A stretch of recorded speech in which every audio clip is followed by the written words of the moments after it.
I want you to get close to your husband quick. Ask him for a baby tonight, Father said in his office the morning of the wedding. How could I ask a man that I don't know a question like that? Father was waiting for an answer. Will you do it? I hesitated. I didn't like making promises I knew I wouldn't keep. I'll try. No, not try.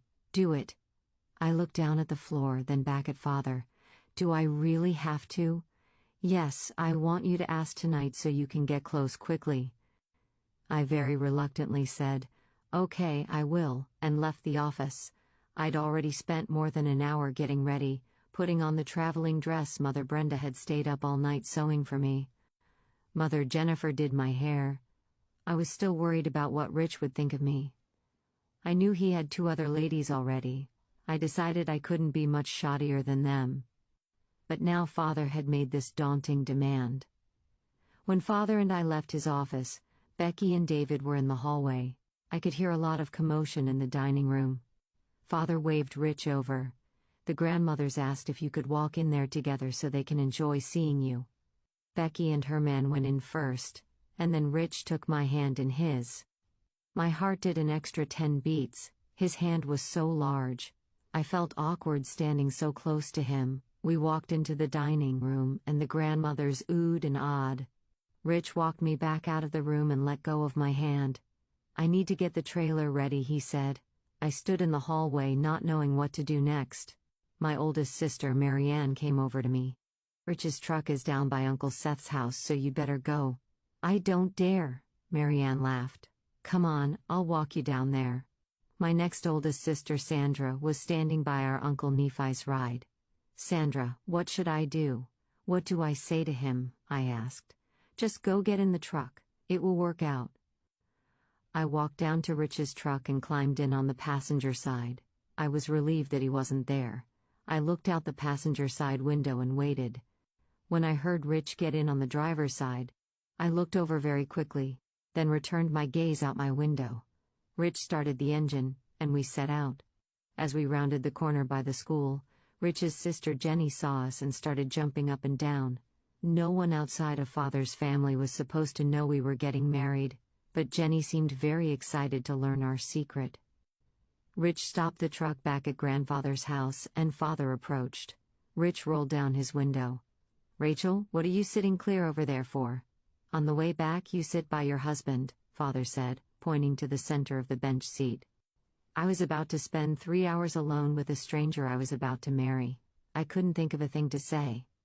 Rich was silent too, which was a little surprising since he'd been through this twice before. We were headed for the Caliente Hot Springs Motel in Caliente, Nevada, about 150 miles north of Las Vegas. The motel had been purchased by members of the church in 1997, and it was where all of our weddings were conducted until 2004. It wasn't fancy, but it was private, which was useful, especially when underage girls were getting married. We must have been an hour into the drive when Rich finally spoke. Rachel, do you play piano? He said. I do, but I'm better at the violin. Those were the only words we exchanged for the whole ride. When we arrived at the motel, I found Becky a sobbing mess. I felt like weeping too, but I decided that Becky was crying enough for both of us. That was the most terrible ride, Becky said. I felt the same. There were 6 or 7 weddings that day, and ours were to be the last 2. Father was himself taking 2 new wives. Marianne, Sandra, Becky and I were told to go to our designated room to get dressed and wait until it was our turn to get married. While I put my dress on, I said, Sandra, you have to help me. What do I say on the ride home? Help me think of something. Sandra was lying on the bed, scratching her chin in thought. Ask him about his accident. What accident? When he wrecked his Jeep? Oh, right, I'd heard something about it when it happened 3 or 4 years earlier. Rich had broken his neck and had spent a long time in the hospital.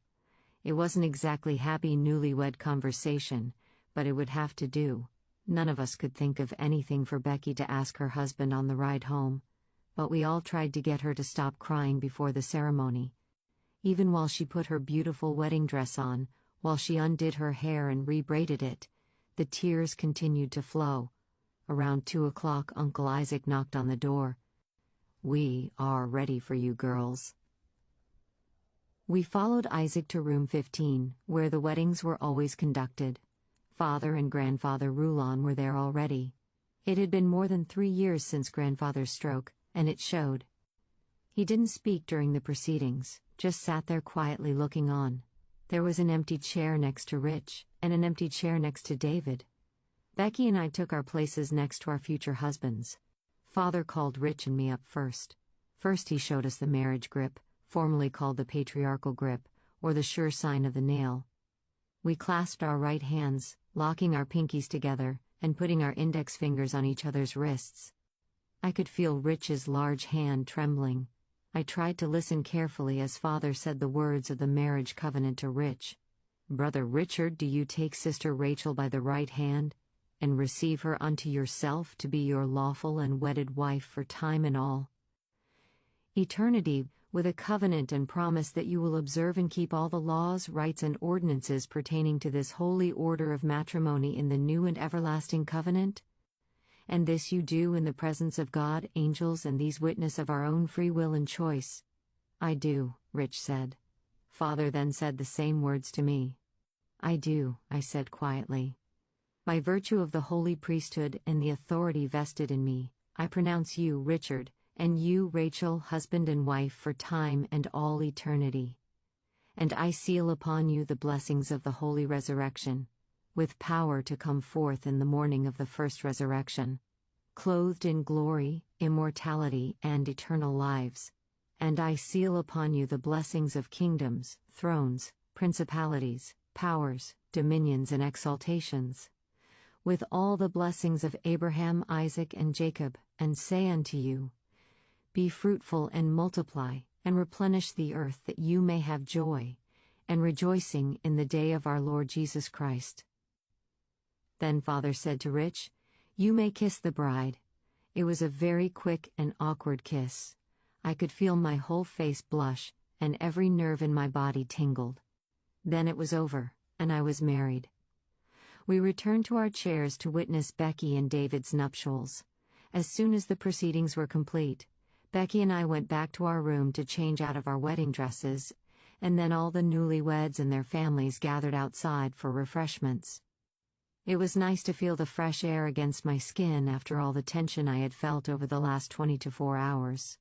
We sat with Father and our family at a long picnic table, enjoying the day.